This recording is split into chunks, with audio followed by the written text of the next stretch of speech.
4월 21일 부활 제3주간 화요일 입당송. 낮은 이든 높은 이든 하느님을 경외하는 모든 이들아, 우리 하느님을 찬미하여라. 그리스도의 권세와 권능과 구원이 나타났다. 알렐루야. 제1독서. 주 예수님, 제 영을 받아주십시오. 사도행전 7장 51절에서 8장 1절의 말씀입니다.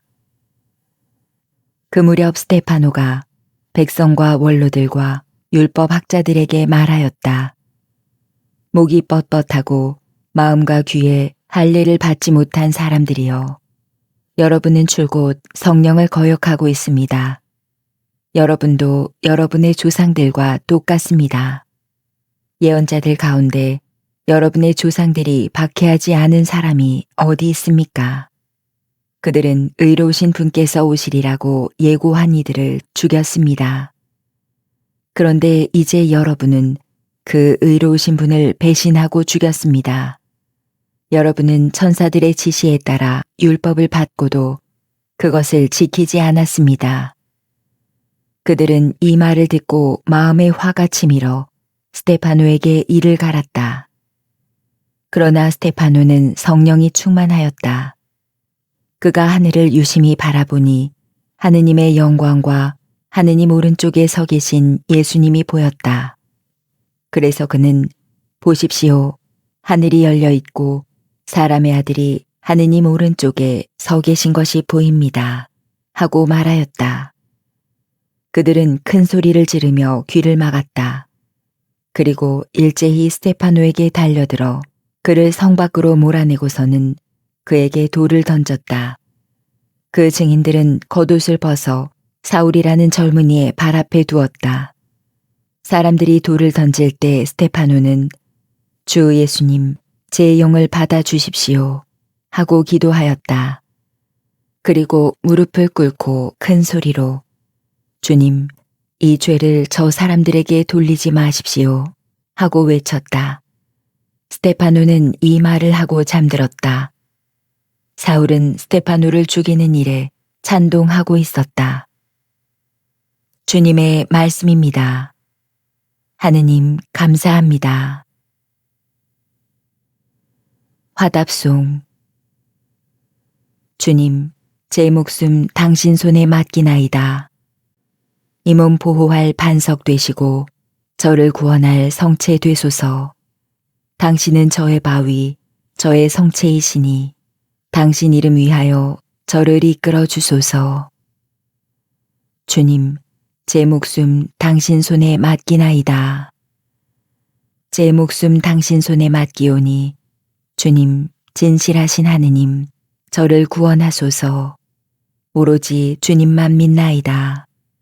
당신 자애로 저는 기뻐하고 즐거워하리이다. 주님, 제 목숨 당신 손에 맡기나이다. 당신 얼굴 이 종에게 비추시고 당신 자애로 저를 구하소서. 당신 앞 피신처에 그들을 감추시어 사람들의 음모에서 구해내소서.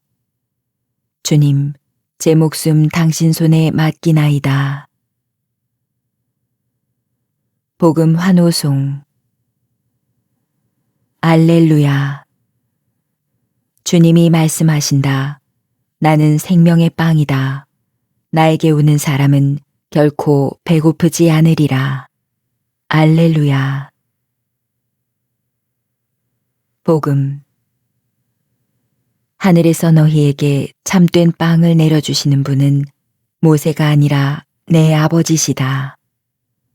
요한이 전한 거룩한 복음 6장 30절에서 35절입니다. 그때 군중이 예수님께 물었다. 그러면 무슨 표징을 일으키시어 저희가 보고 선생님을 믿게 하시겠습니까? 무슨 일을 하시렵니까? 그분께서는 하늘에서 그들에게 빵을 내리시어 먹게 하셨다는 성경 말씀대로 우리 조상들은 광야에서 만나를 먹었습니다. 예수님께서 그들에게 이르셨다. 내가 진실로 진실로 너희에게 말한다. 하늘에서 너희에게 빵을 내려준 이는 모세가 아니다. 하늘에서 너희에게 참된 빵을 내려주시는 분은 내 아버지시다. 하느님의 빵은 하늘에서 내려와 세상에 생명을 주는 빵이다. 그들이 예수님께 선생님, 그 빵을 늘 저희에게 주십시오 하자 예수님께서 그들에게 이르셨다.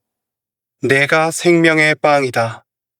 나에게 오는 사람은 결코 배고프지 않을 것이며 나를 믿는 사람은 결코 목마르지 않을 것이다.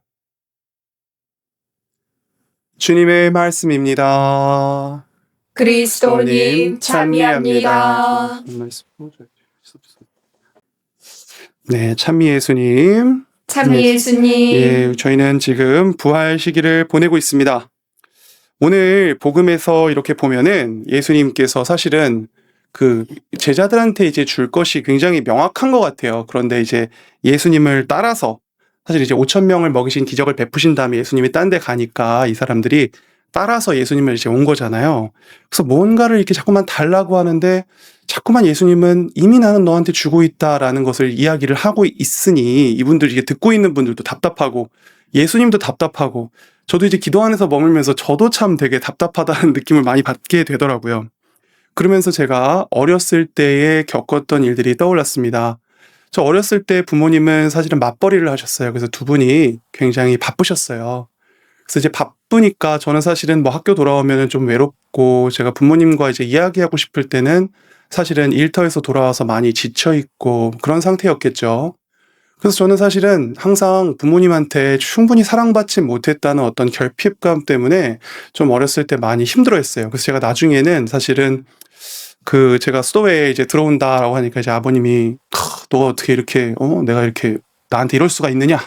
그러니까 제가 아버지가 저한테 해준 게 무엇이 있습니까? 라고 제가 했던 굉장히 부끄러운 사실은 기억도 있는데 어린 시절에 부모님이 하시는 일이 굉장히 마음에 들지 않았는데 지금 제가 이제 40 중반을 향해서 이제 달려가고 있는데 제가 사실은 이제 와가지고 부모님을 생각해 보니 사실 부모님이 제 나이였더라고요. 근데 제 나이 때 사실은 그 일도 해야지 또 거기서 또 철 모르는 그런 철부지 또 이것도 달래줘야지 뭐 또 해야지 정말 엄청난 일을 하셨던 것 같습니다. 그런데 그 당시에는 아무리 사람들이 저한테 와서 봐라 너희 부모님이 이런 것도 해주고 저런 것도 해준다 그래도 제 마음에 다가오지도 않고 귀에 들리지도 않고 그 누구도 저한테 그 당시에는 그렇게 어떤 얘기를 해도 저는 못 알아들었을 것 같아요.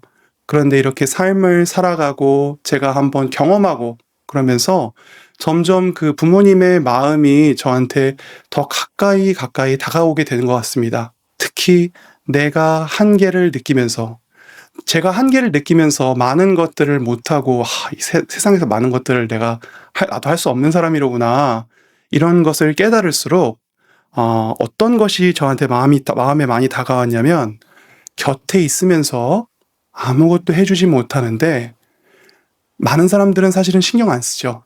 그런데 곁에 있으면서 아무것도 해주지 못하면서 거기에 대해서 굉장히 미안하고 마음 아파하는 그 마음 사실은 그 마음 쓰는 것이 얼마나 커다란 것이고 이 세상을 살아가면서 얼마나 적은 사람들이 나에게 그런 것들을 주는가 라는 것을 깨달을수록 어머니께서 아버지께서 주셨던 것들이 좀 이런 것이로구나 그것을 좀 깨달을 수 있게 되었습니다. 예수님도 사실은 우리에게 우리는 자꾸만 우리가 알고 있는 제가 어릴 때 알고 있는 무엇을 달라고 하는데 예수님께서는 자기 자신, 자기 존재를 이렇게 주겠다고 말씀하시죠. 저랑 이제 같이 사는 수사님이랑 이제 제가 밤에 이렇게 이야기를 종종 나눌 때가 있는데 이 수사님께서 항상 마음 아파하시는 게 청소년 사목을 하셨는데 아이들에게 도와주지 못하고 내가 도와줘도 싼 걸로 도와줄 수밖에 없고 그런 한계들이 너무 마음이 아프다고 저랑 이제 자주 이야기를 하곤 합니다. 그런데 그럴 때마다 우리가 마지막에 가서는 그래 이러한 마음 사실은 그 아이들은 모를 수도 있습니다. 하지만 우리가 이러한 마음을 쓴다는 것이 예수님께 더욱 가까이 다가가는 것이고 우리는 그것을 여기에서 증거하는 일이로구나라는 것을 알 때 너무나 기쁘게 잠자리에 들 수 있게 됩니다.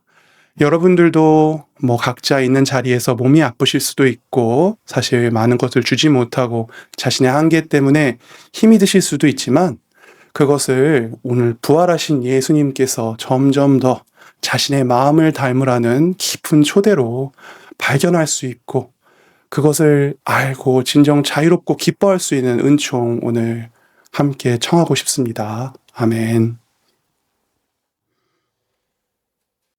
성부와 성자와 성령의 이름으로 아멘. 유튜브에서 강웅남으로 검색한 후 제 사진을 클릭하면 재생 목록에는 성경과 강남 노래방 영상들이 저장되어 있습니다. 재생 목록에서 시청하여 주세요. 구독 부탁합니다.